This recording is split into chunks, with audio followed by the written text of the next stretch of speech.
ইজান পুষ্পকে তার গাড়ি নিয়ে ইচ্ছে মতো ঘুরিয়েছে। এখন পুষ্পের কোনো রাগ নেই ইজানের প্রতি, বরং ইজান যদি গ্রামে আসে তাহলে সবচেয়ে বেশি পুষ্প খুশি হয়। দেখতে দেখতে পদ্মের পরীক্ষাও শেষ হয়ে গেল। আজ সে আবারও ঢাকা শহরে দ্বিতীয়বারের মতো পা রাখবে। এ যেন এক অদ্ভুত অনুভূতি। প্রথমবার যেমন লেগেছিল এবারও ঠিক ওই রকমই লাগছে। পদ্ম তার ব্যাগ গোছাচ্ছে আর মুচকি মুচকি হাসছে। পদ্মের হাসি দেখে পুষ্পের রাগ হলো ভীষণ। পদ্ম চলে যাবে দেখে সে মন খারাপ করে বসে আছে, আর এদিকে পদ্ম হেসেই যাচ্ছে। এক প্রকার রাগ হয়ে পুষ্প পদ্মের সাথে কথা বলছে না। রুবিনা খাতুনেরও মনটা খারাপ হয়ে আছে, তার মেয়ে এতদিন ছিল আজ চলে যাবে। পদ্ম এবারও গ্রাম থেকে আসার সময় কান্না করেছে, যেটা দেখে ইজান খুব বিরক্ত হয়েছে। এখনো গাড়িতে বসে ক্রমাগত চোখের পানি ফেলছে। তোমার আসলে সমস্যা কি বলো তো? পদ্ম ইজানের দিকে তাকালো। কোন সমস্যা কথা বলছেন? এই যে তুমি গ্রামে যাওয়ার সময় কাঁদো, আবার আসার সময় ঠিক একই কাজ করছো, সেটাই জিজ্ঞেস করছি।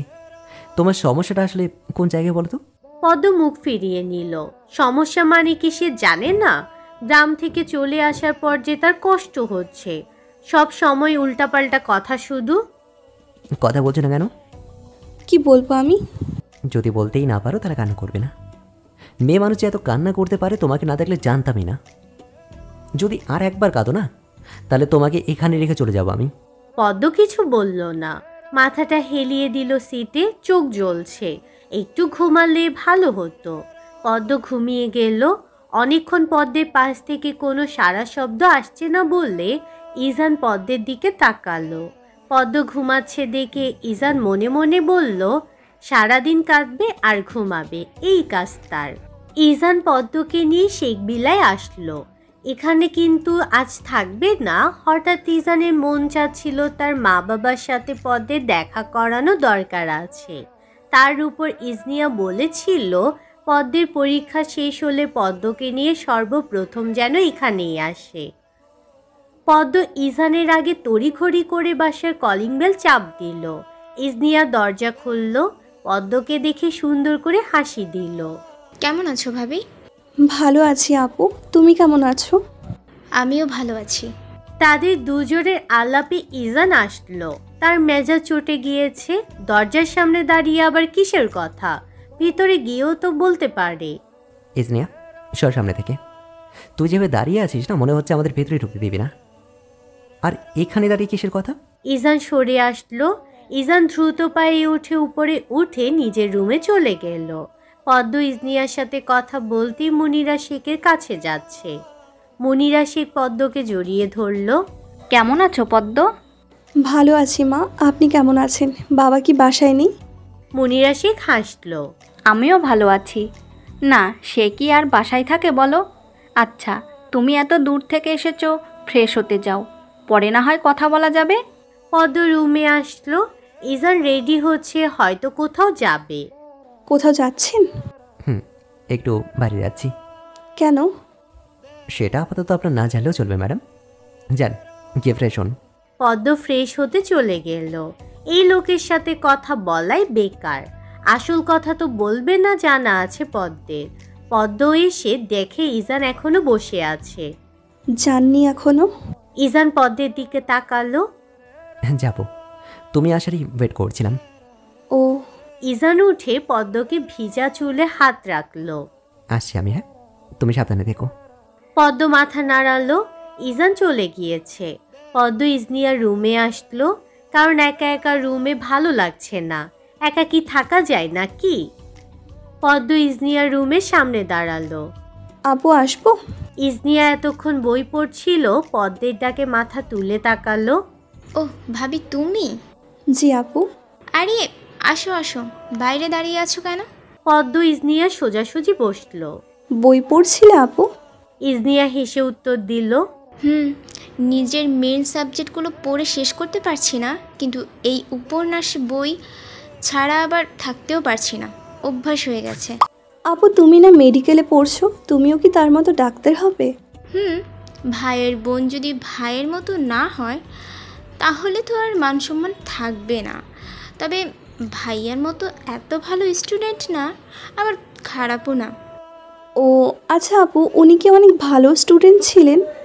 হ্যাঁ, ভাইয়া তো মেডিসিন স্পেশালিস্ট। যারা মেডিসিন স্পেশালিস্ট তারা সব রোগের ঔষধ দিতে পারে।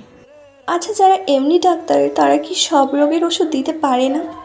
যে যেটা নিয়ে পড়াশোনা করে, মানে যার SPS যেটা, সে সেই বিষয়েই ডক্টর, বুঝেছো?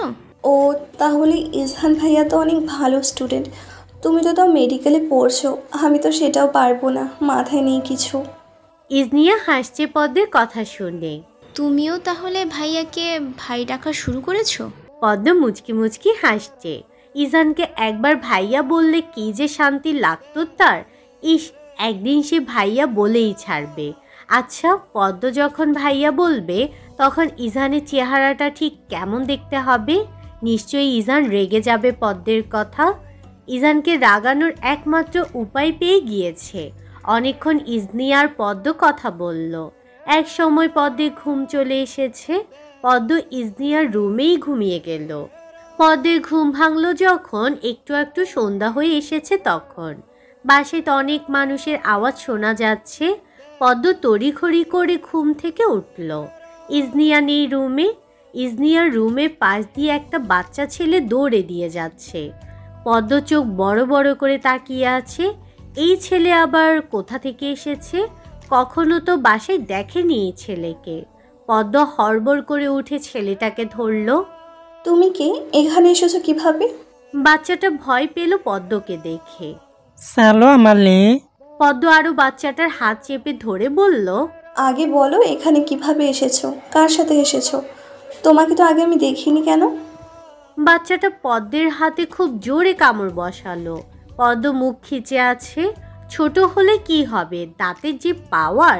পদ্মের হাতে একদম দাগ বসে গেছে। পদ্ম যেহেতু ফর্সা বেশি, তাই সাথে সাথে জায়গাটা লাল হয়ে গেল। কামড় দিচ্ছ, দাও, তাও ছাড়বো না তোমাকে। বাচ্চাটা পদ্মকে ছেড়ে দিল। আমার মাম্মালের মালি বাসায় এসেছি। বাচ্চাটার কথায় পদ্মের বোধগম্য হলো না।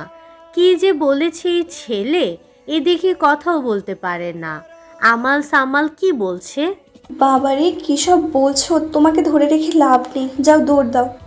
পদ্ম বেসিনে এসে মুখ ধুচ্ছিল। বাচ্চাটার দেওয়া কামড় দেখছে। কি ভয়ঙ্কর ছেলে, একেবারে কামড়ে লাল করে দিয়েছে। খুব পাজি ছেলে একদম। পদ্ম রুম থেকে বের হয়ে সে রীতিমতো অবাক হয়ে আছে। সোফায় কিছু মহিলা বসে আছে।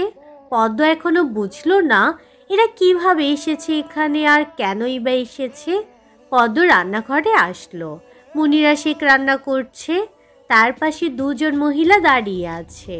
পদ্ম মুনিরা শেখের কাছে একদম ঘেঁষে দাঁড়ালো। মুনিরা শেখ পদ্মের দিকে তাকালো।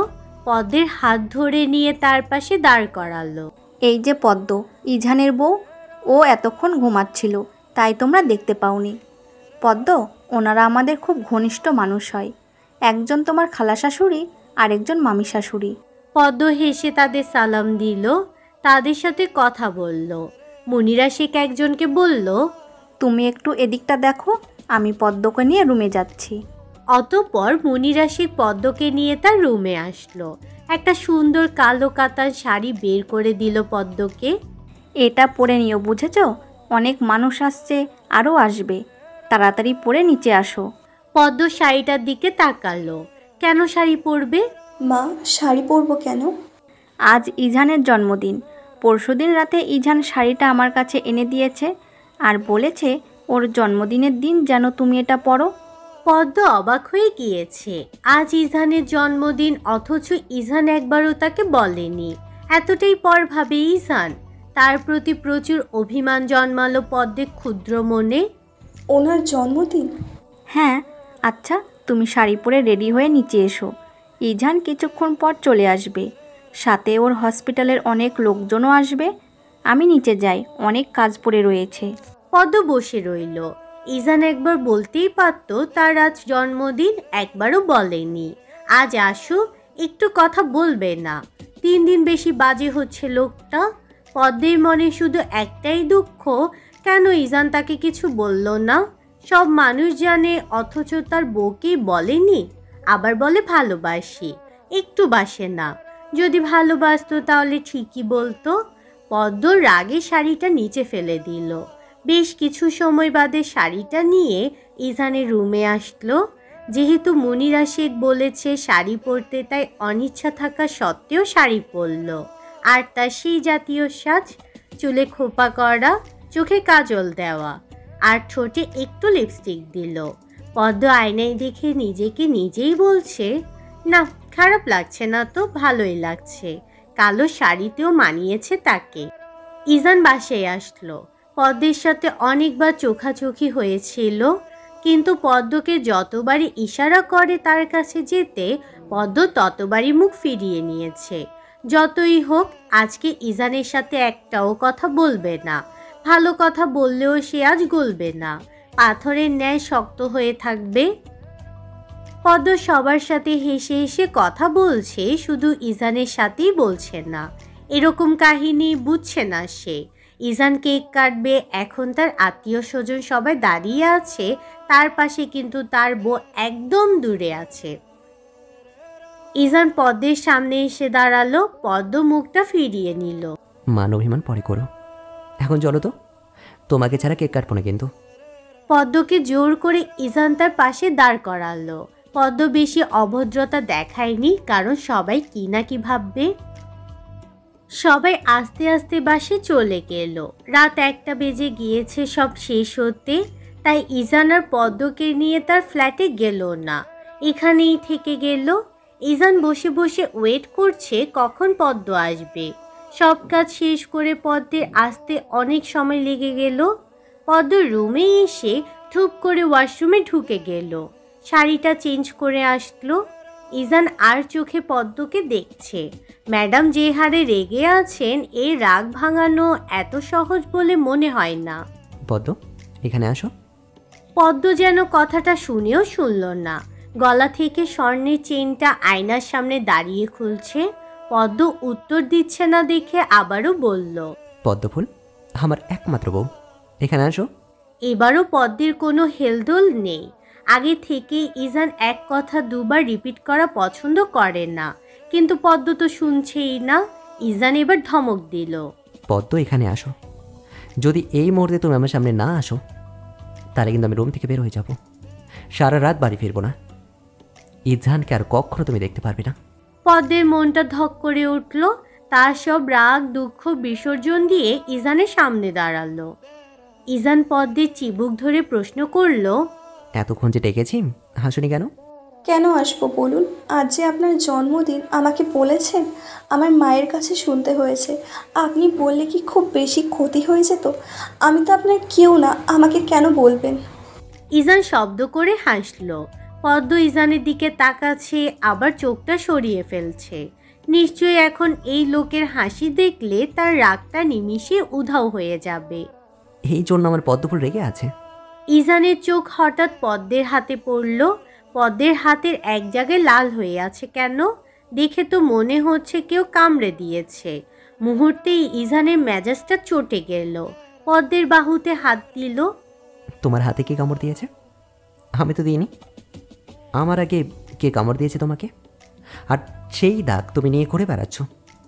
কত বড় সাহস তোমার!